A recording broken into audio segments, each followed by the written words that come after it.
before we get to our next guest, he is one of 4 wide receivers in the last 50 years to have the Triple Crown. Now, he did it in 2005. That means he led the NFL in catches, yards, and touchdowns. So before we get to Steve Smith Sr., can you name the other ones? I'm going to throw out, so there's 4 other guys who have won the Triple Crown of receiving in the last 50 years. There's 4, including Steve Smith Sr. Oh, okay. Yeah. So I have to name 3. Correct. So if I say Randy Moss. He did not. If I say Lance Allworth. Yes, 1966.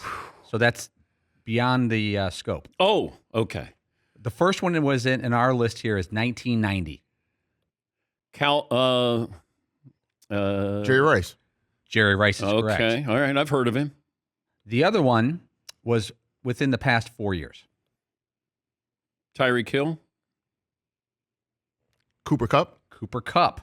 Oh, yeah, that's right. We did mention that. And then the other one, here's the big hint. This guy would be in the Hall of Fame except for a neck injury. Sterling Sharp. Sterling Sharp is correct. Sterling Sharp. Make way for Steve Smith, Senior NFL Network analyst. That's pretty good company there, Steve. What do you remember about that 2005 season? Well, first, good morning. It was a long time ago. I think I had hair back then, so that's one of the biggest things I remember. But you helped Cam. That was Cam's rookie year, wasn't it?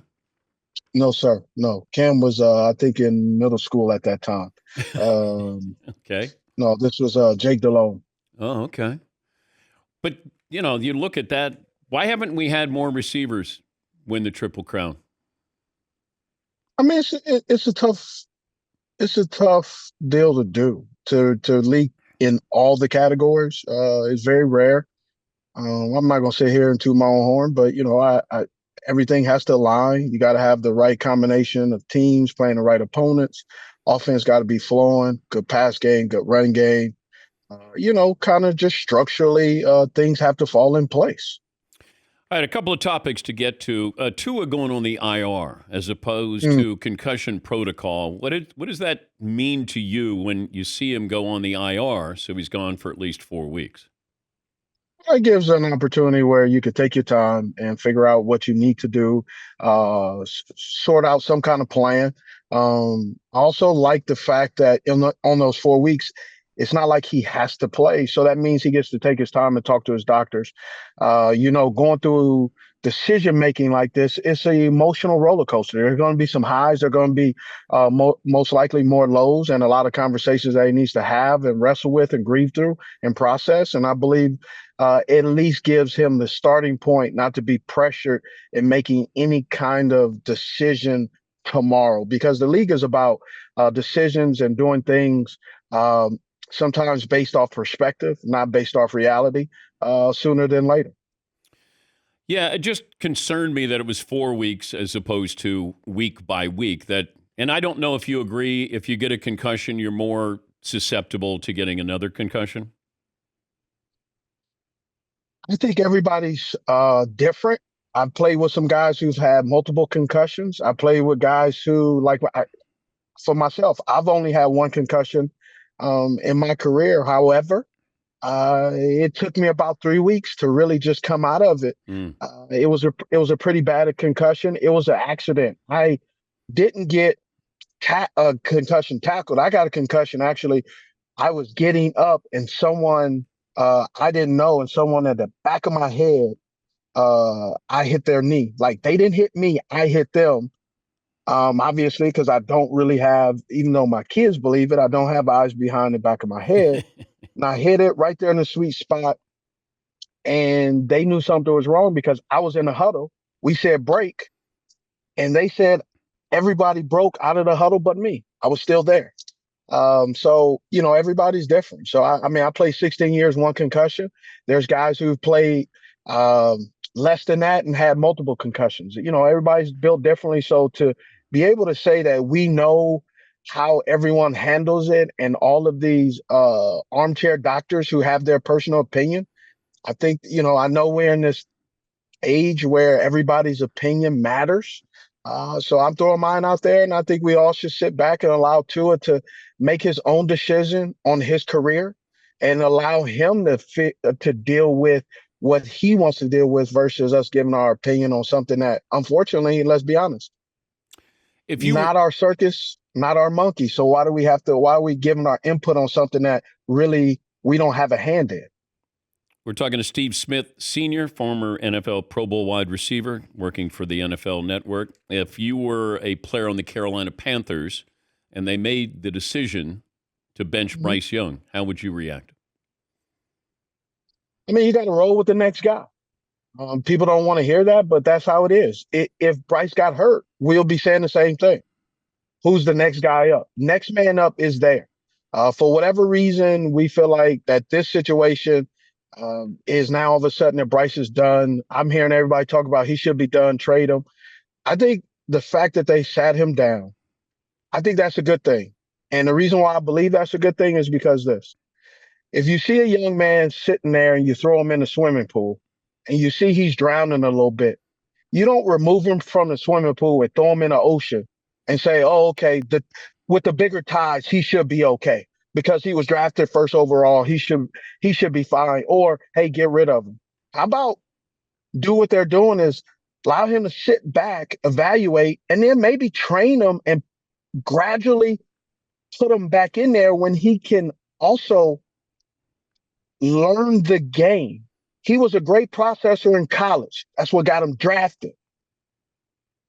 That doesn't mean what you did in college, you're going to do that in the NFL because that's the level up. That's called advancing. That's why it's professionals and amateurs or collegiate. I know NIL makes people believe they're professionals, but guess what? There are 80 wide receivers next year's that are trying to come out in next year's draft. There were, I believe, 27 wide receivers drafted. I'm no mathematician, but guess what? Not everybody's going to make it. I'm fine with them benching him. And even using the word benching sounds rough. I think they're just replacing him, putting Andy Dalton in there. And it's hard for him. You get into bad habits, and it feels like he's a little, he wants to make a quick decision. He doesn't let a play kind of unfold. I mean, there's a lot of bad things that can happen. And I think sit him down for a little bit. Maybe he doesn't play for them, but I hope he gets another chance this season. I agree. I think I don't know if giving him another chance this season only because if Andy Dalton does well and you've brought him in to help him, what if having a successful season or seeing someone else do it?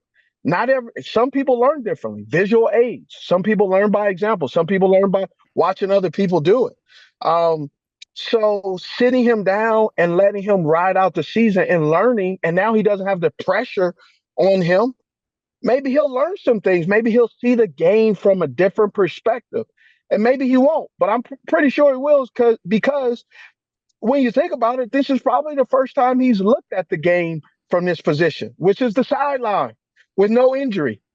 That's not a bad thing. Adversity is about dealing with some things that you don't see, and that's what makes football players, athletes, so much.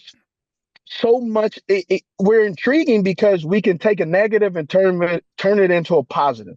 If we're going to bench and say Bryce Young can never recover, does that mean some of these coaches who have been given a head coaching job maybe too early or a position too early in their career, does that mean that they never should get a job? Dan, you know this answer. No, that doesn't happen. So why does it happen with players, but yet we could give a guy a job in the NFL, NBA that's too early, be terrible, god awful, and then a couple of months later he's at another place, worse, and then it takes him 3 or 4 times to realize maybe he's just a coordinator, not a head coach. That's just me. Would you stick with Justin Fields in Pittsburgh? Yeah. I don't know why. Yes, I would stick with Justin Fields. He's winning games for you. Why change it because you have a guy that you brought in as a veteran. This isn't about who's the best friend or personality. It's about who can do the best job to help you win. I want to make sure I got the quote correct that you said Russell Wilson was kind of like the guy who goes out for cigarettes and never comes back. I said I I said Russell Wilson's game that we known him to be in Seattle. Yeah. Went out for cigarettes and has not come back. Was he there in Denver? Was he the Russell Wilson scrambling around and being razzle dazzle in Denver? Is he still out for cigarettes in Pittsburgh? Bro, out for cigarettes.